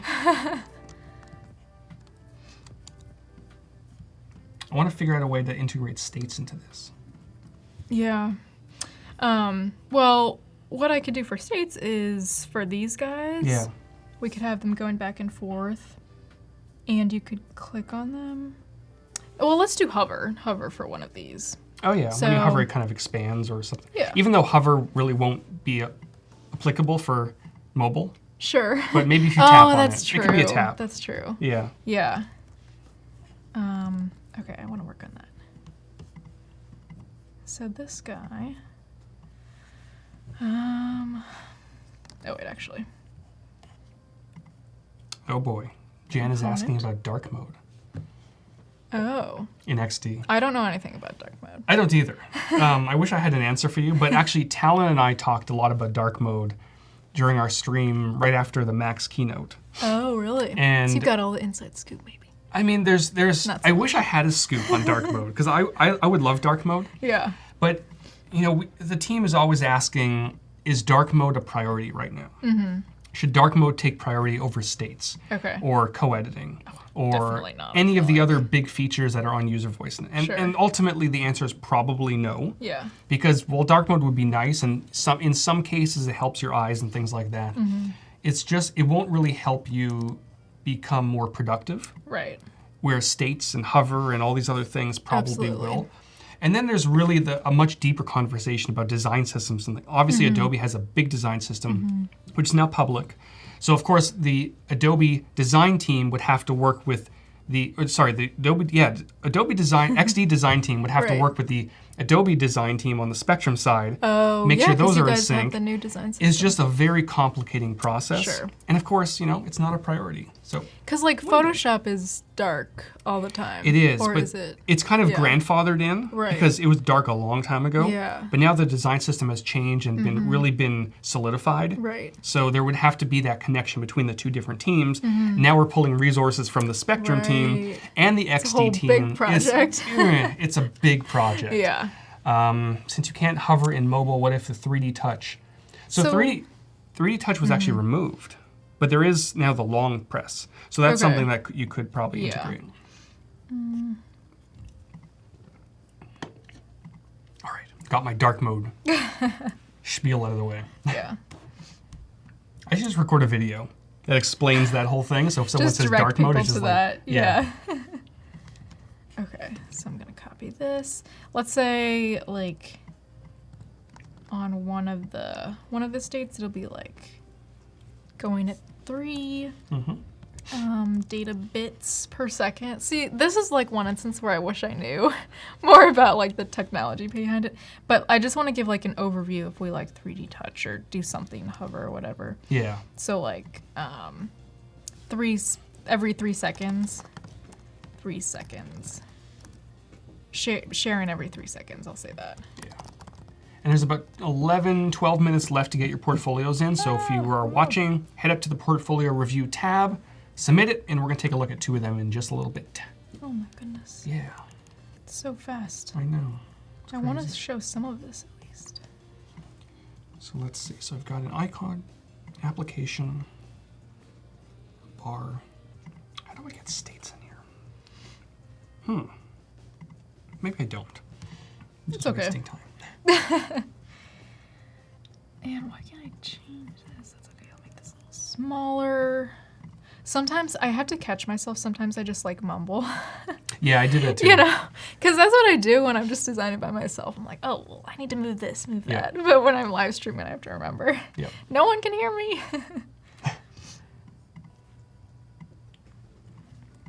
Turn this into a component. Oh, I have an idea. This into a repeat grid. Oh no. Oh, sorry. Did moved I it. move you? Yeah. And I'm going to add a toggle.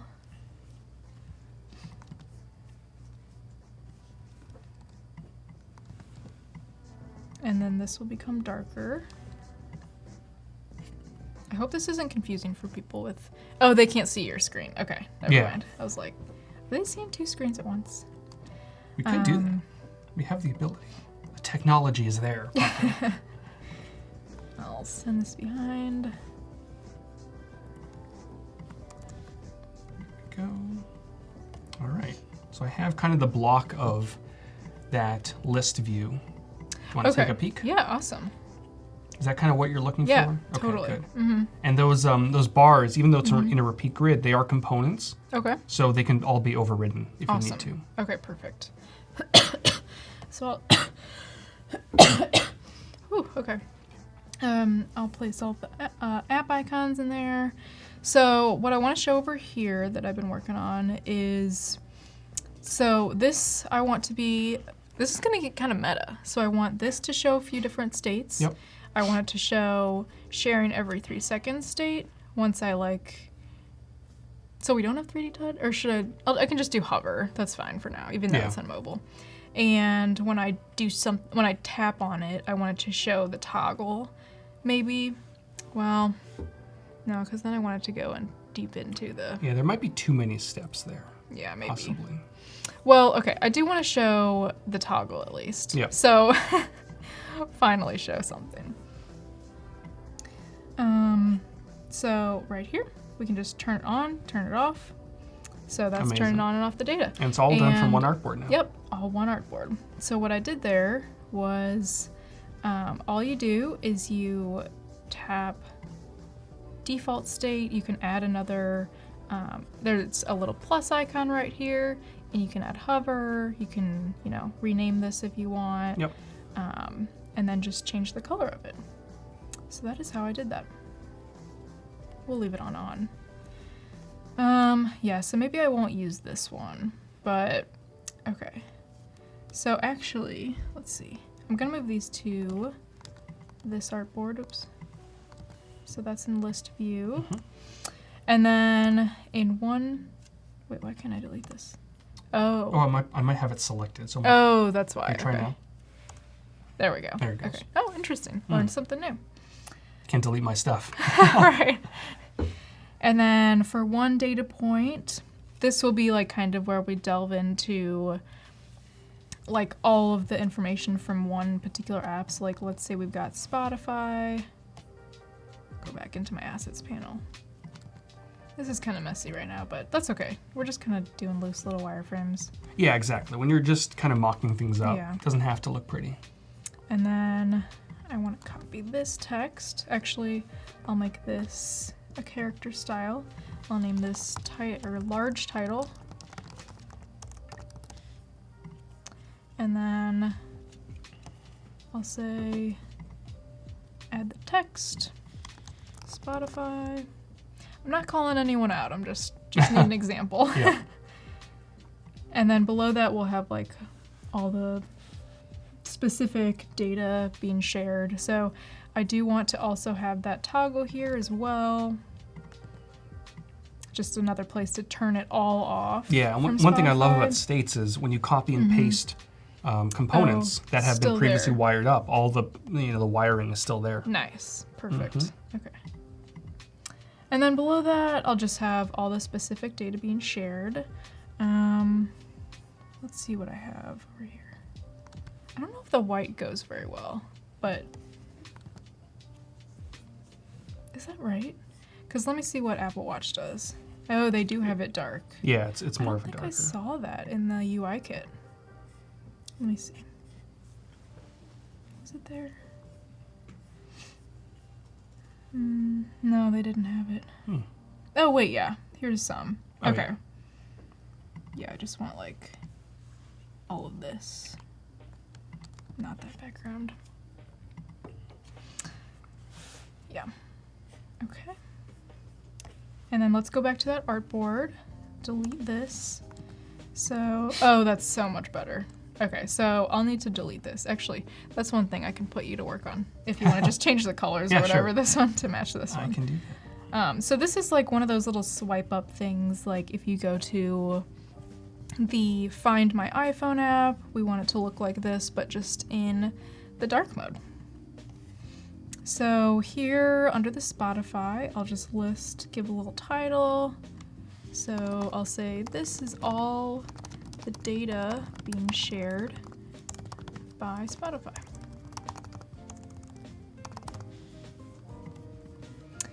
And then below this, I'll say location. And then our big thing on the right is that we're gonna say what it's being used for.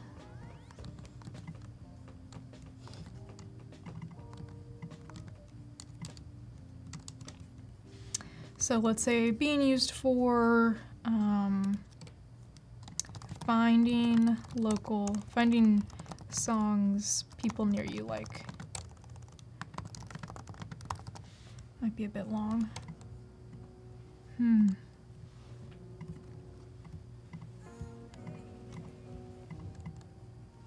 Okay. Yeah, I need to extend this a bit.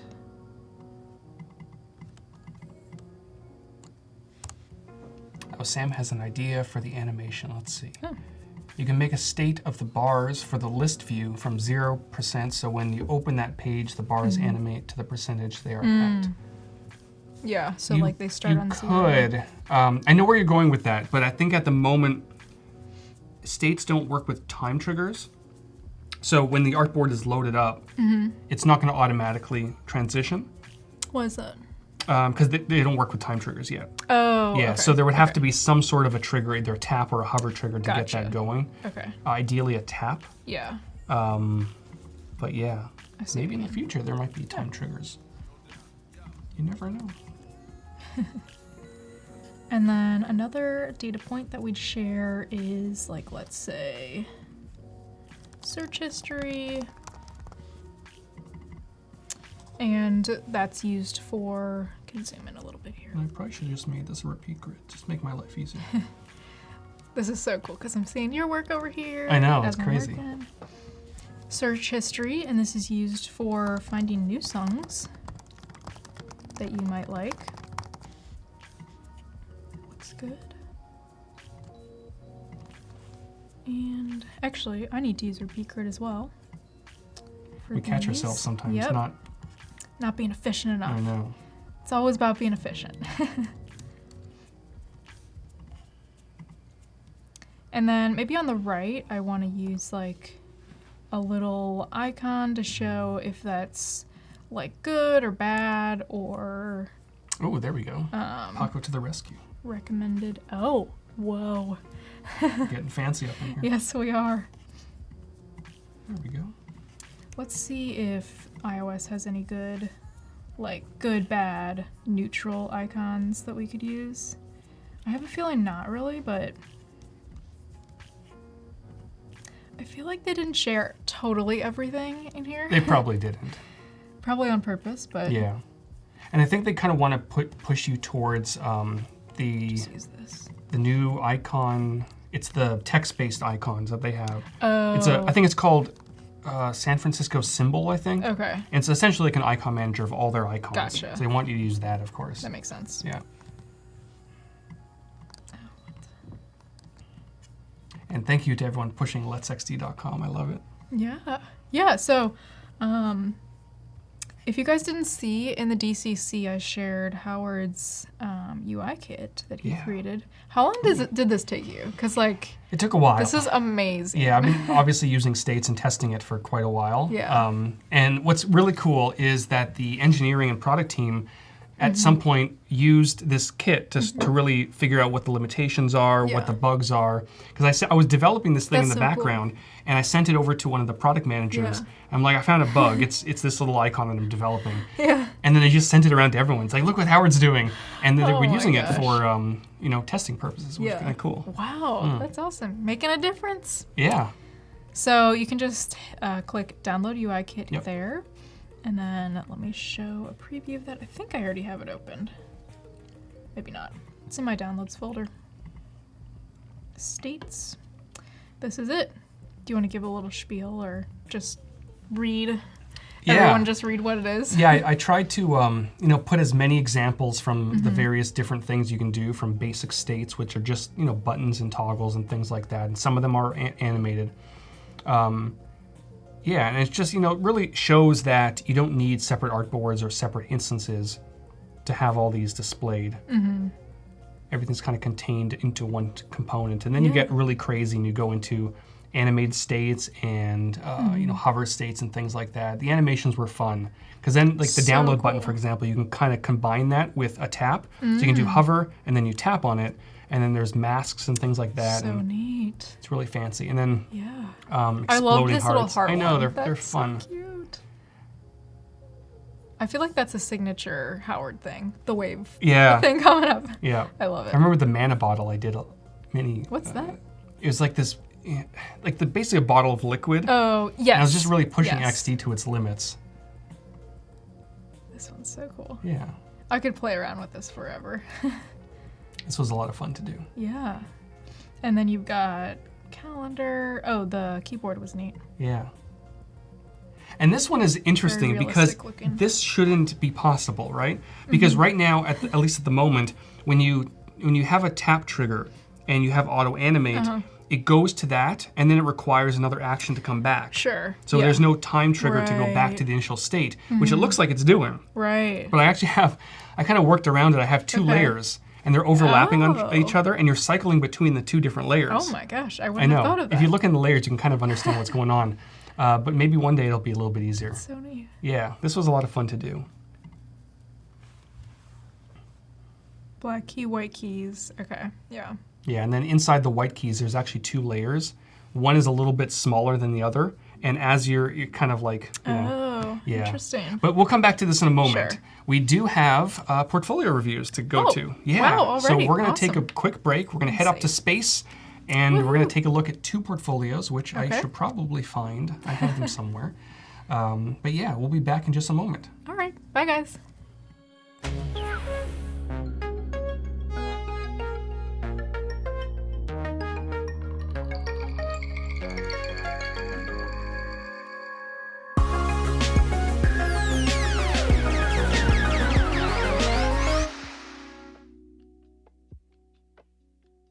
We're in space. Messing up my hair, these helmets. I know. I'm going to take this off. Does my hair still look good? It does. Okay, good. So I'm not going to go to space anytime soon. Those helmets are not going to do well Not with good me. with the hair. No, but breathing's important. But Yes. we're in a spaceship now, so we can breathe. We're all good. So we're going to take a look at 2 portfolios that you all submitted. Okay. This first one is from Cornelian Block. I love that name, Cornelian. Yeah. And Very let's regal. take a look at some of his bio, and then we're going to dive into some of his work. So, creating awesomeness.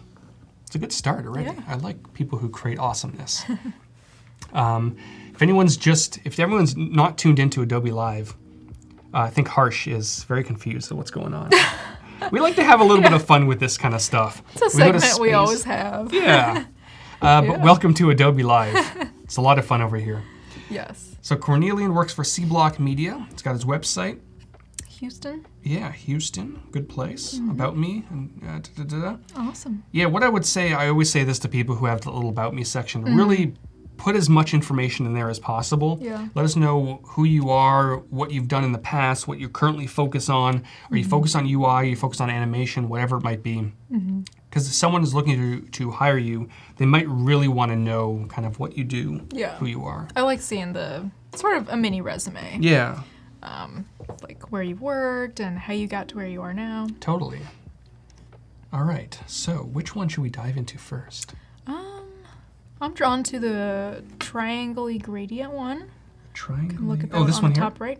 Yeah, Matador Home Automation app. Oh, it's kind of right up your... automation. Yeah, I'm all about that. all about it. All right. Okay. Ooh, the circle is intriguing. So we've got like a camera. Oh, this one here, yeah. So it's like a smart home. So a smart home hub, basically. Yeah. So you can see all of your smart devices. So we've got living room, kitchen, all of the energy usage. Nice job. On here, are we doing feedback, right? Yeah. Okay. I would suggest, it's kind of busy with like all the icons. Yeah. Because there's some white ones, there's some disabled ones, there's some blue and some gradient. So I would suggest trying to make the icons a little simpler, especially like the one in living room and kitchen, just because those are pretty these ones down complex. here. Yeah, and it's really drawing my eye to the bottom there. I'm just thinking about all the different ways you can use states in this now. Yeah. So like for this to toggle this little tiny thing on and off, you would need 2 separate artboards previously, but now you can just do it in one. Right? Yeah. And you could use a little micro animation with the little lamp turning on and off too. Ooh, that could be fun. TV like static turning on or Yeah, something. there's a challenge for you Cornelian, Yes. is revisit this. I'm not sure when you published it, but I'm assuming it wasn't in the last week. Revisit this and really think about states as you do it. What I would say is I love the background. I feel like it might be distracting a little bit. I would Just because there's a lot of information on this page already. Yeah, So I would let the content like speak for itself. yeah, totally. Let's see what we got. Oh, that's it. Okay. But I like that you thought of a lot of different things. Like you thought of the status, you know, we're seeing active, you've got your profile, and you've got your menu on the left side, and like the video preview. So it's hard when you have a lot of data all on one screen. So I think you laid it out pretty nicely. Yeah, and then in general, I'm not sure what your other projects looks like just yet, but in general, I'd really love to see breakdowns of projects. Like this header image is great. It kind of shows an overview of what this project is, but I would really, if you have time, and of course, some people don't have a lot of time on their hands, but dive into user research. Words are hard. It's late. Well, sort of. After 2 hours, words are going together. Exactly. User research and like little mini design systems. I know you were talking about one of them during your DCC. I don't remember who it was, but it was like a futuristic, retro, cyberpunk type of thing. And they had a great design system. They had a breakdown of all the different screens. Maybe show some animations and prototyping and things like that. And really, I think the prototype is what really always makes it stand out from other other apps. Yeah, because seeing this Or thing in other action, you know, we can kind of in our minds think of what this toggle switch does. But like you were talking about earlier, but the little cute little lamp that can go on and off, those little details, seeing those in action can really change the perspective of a project. Yeah, it makes me like if I was at a hire someone looking for a new designer, it makes me feel like you're willing to go like above and beyond. Yeah, totally. Doing those little details. Yeah, let's check out the latest one. Okay. And this looks like it's StarTime Supply Co. Oh, here we go. So Okay. we've got some more info on this one. This is what we're looking for. This looks Yes. good. Okay, so we've gotten a little objective up here, you know, why you're doing this, that sort of thing. Create a convenient, intuitive onboarding and checkout experience. Little design system. Kind of an overview of what it's going to look like. This is good. This is nice. User flow and sitemap. Very nice. Yep, it's not too busy. The colors are nice. I would suggest the background images are a little distracting personally. Yeah. I would tone down the opacity. I think you can leave them there, just like tone down the opacity a little bit more. Yep. Wires. Nice. Man, those look like full-fledged, like high fidelity. They really like do. Like the final, not the wires even. Yeah. Very nice. Address cards. And even these little tiny details are really nice. Yeah. Yeah, Lost seeing the password. details up close, because if you have like the web pages, just a bunch of them all together, it's hard to focus on those details. Yeah, totally. And then a prototype. Woohoo! So he basically took, in the last 30 seconds, he took all of our feedback from the previous from one. the last He one, just yeah. updated this right now. Fast. Customer login. So this looks like something that he was like a real client, not just a concept. Possibly, yeah. And now with states, you can combine a lot of these different artboards, because every single one of those clicks was basically a different artboard previously. Yeah. Got the orders, the account info. So it's kind of all the back end stuff, it looks like. Where is he going to click next? Oh, that's it. Oh, and there's a checkout. Okay. Okay, let's keep going. Yeah, it's a long one. Another checkout prototype. Additional screens. Wow. And thank you. Very nice. Yeah. So this is kind of what I would almost say that there's maybe too much. And now I'm kind of going back on what I said earlier. There's a balance. What do you think? I think it is a little much just because the content is like a very serious. Yeah. You know, if it was like donuts or something that's like very vibrant and whatever, then you can have a little bit more because it's easier to digest. But since this is like serious content, it's a little more, not tedious, but you know, you really feel like you have to focus on each screen more. So Totally. I would try to pare it down a little bit. And Steven's saying it was exhausting trying to keep track of all those boards on just for one button. Let me actually show you before I'm going to very quickly show you this. Just to kind of really hit home why states are so important. We've got this screen here, right? It's a music app. And previously, you may have seen this in my video, previously, for all these tiny little interactions, you needed a separate artboard. Yeah. So there's a settings area right here, right? If I want to turn this on, you need a whole other artboard, and then another artboard for the second one. And then you got these little hearts. One artboard, two artboards. Yeah. Like Steven said, it's exhausting when you have all these different artboards. But now with states, it's all wired up in one artboard. I can just hover over things. I can fill in these hearts, open up settings, turn these on. Oh, I don't have that one set up. But you get the idea, right? Yeah. Makes it so much faster. It's so nice. And just like organizing your file too. Totally. All right, let's do one more. Which one should we dive into? You can pick. Doesn't matter. Oh, okay. Sure. Travlon. Ooh. It's kind of outer space. Ooh, a teleporting one. Oh, that's kind of you did a. Yeah. Yeah, you did. I wonder if this is part of the challenge. Yeah, I wonder. Doesn't say it is, but. No. Ooh, this is Discovery fun. Mini design system. You know what? I think did I remember seeing this? Possibly. I know I saw Cornelian in here. If you are here, let us know if this was part of the daily challenge. And this is really cool. Yeah.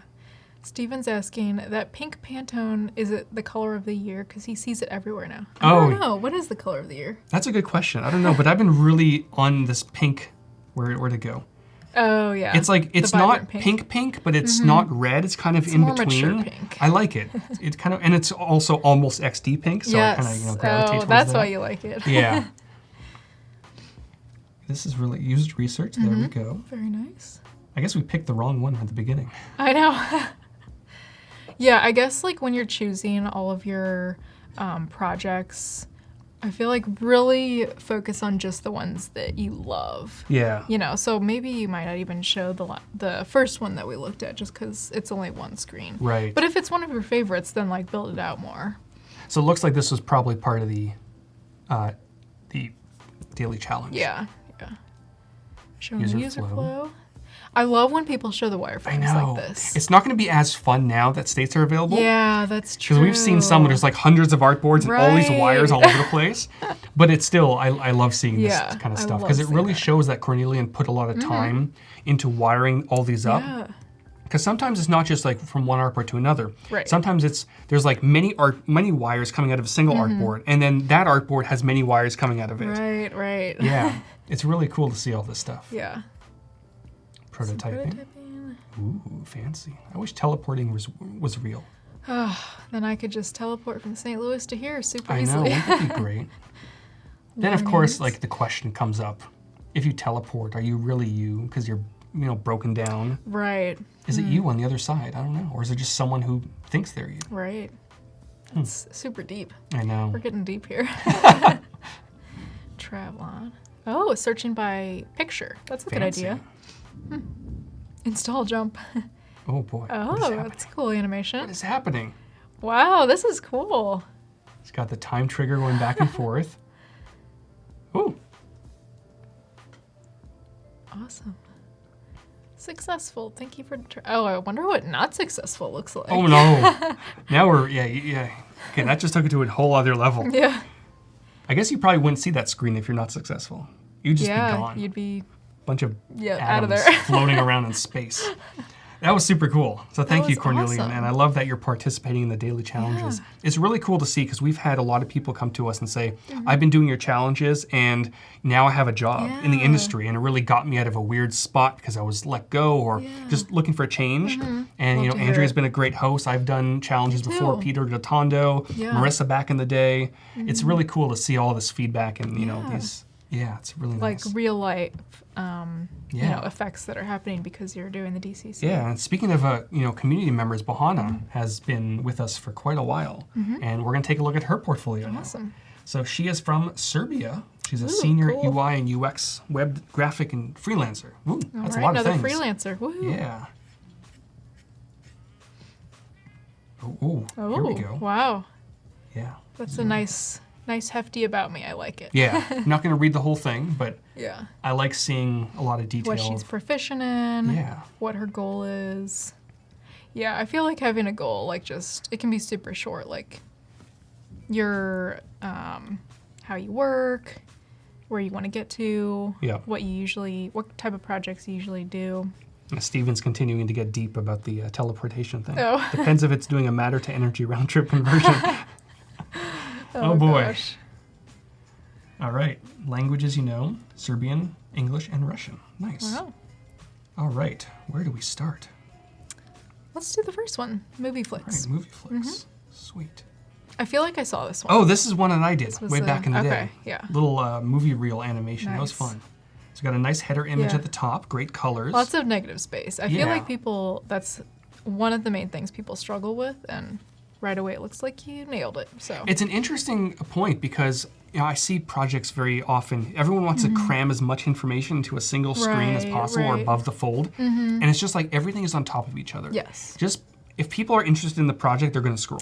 yeah, for So sure. just let things breathe. Exactly. Then we've got the low fidelity. Mm-hmm. Okay. So this was like booking tickets, I guess, for a movie app. I think it was, if I remember correctly, actually, does it say up here? Yeah, kind of watching watch movies, your favorite movies. Okay. premium count, yeah, that sort of thing. Okay. This was a while ago, I think. Low fidelity looks Mm-hmm. nice. Very nice. Mm-hmm. I'd almost like to see the arrows, more like a user frame or user flow, like how you get to Oh. each screen. Yep. Because I don't really know how to follow that right now. Yep. Typography and icons. I love the color palette. It's really nice. It's very calming. Yep. High fidelity screens. The one thing I would say about the icons is just make sure they're all consistent, because some look filled in, some were not filled in. Yeah. This is really nice. That drop shadow's a little much though. Yeah, the drop shadows are so tricky. Yeah. I would say increase the blur and then drop the opacity to like the color's red, so maybe 10% possibly, and then just really increase that blur so it's not too sharp, harsh. Yeah. And probably the only other feedback I had for this is the premium member text. It clashes a little bit, at least on this monitor that we're looking at here, clashes a little bit with the red. Yeah. So maybe change that to white and then just drop the opacity a touch, just so there's because you probably want a little bit of a differentiation between Jack Anderson and premium member. So just, drop the opacity a touch. Yeah. But nothing major. Agreed there. Nice. Yep, letting the content speak for itself, so that's Yeah. good. That'd be the main focus. Top categories. Yeah, I feel like the UI's, it's laid out very well. It's very easy to read. Yep. I don't have too much feedback on this. I think it looks great the way you have it. Ooh, prototype. Preview of the movies like floating in the background. Yeah. It's nice. I'd make that a little faster. Yep. Got the sign in.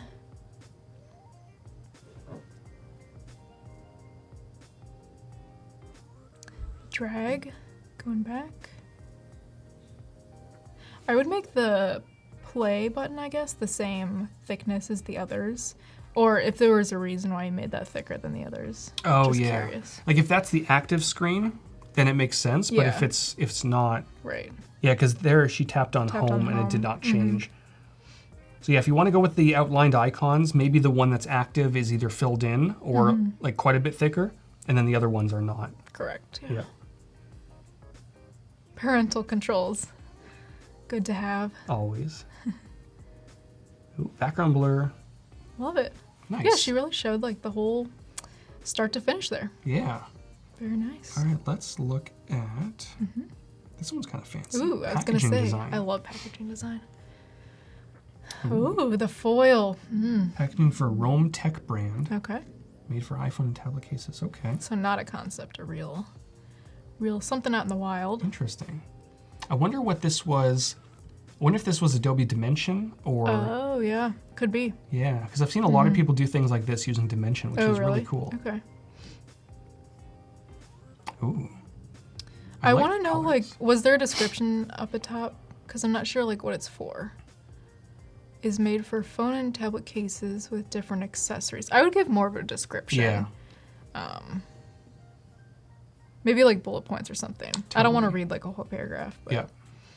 something, just a quick little snippet. Yep.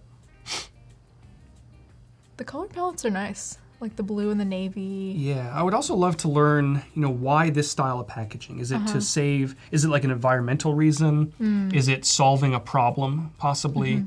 Because it seems like a chip bag almost or something. It does. Rather than Yeah, some kind of tech box. right. Is the case kind of floating in there, or is it kind of secured? Is there confetti in it? I don't know. It's fun though, Yeah, totally. I Love the idea of it. packaging. Yeah. Tablets. Okay. All right. Got all the support and stuff on the back. Yeah. More info. Social. It says info. our mission Mission feedback. goal to give support. customers only best products for the price. Maybe it's cheaper if it's cheaper to do that kind of Possibly, wrapping. yeah. Yeah, but I I would would love mention more that. information on that. Let's take a look at one more. And which one should we go for? One of the XD ones, doesn't matter. Okay, let's go for this one. Okay. Flight booking. Ooh, great color scheme. Yeah. Nice gradient color. Mm-hmm. So which one's the home screen, I wonder?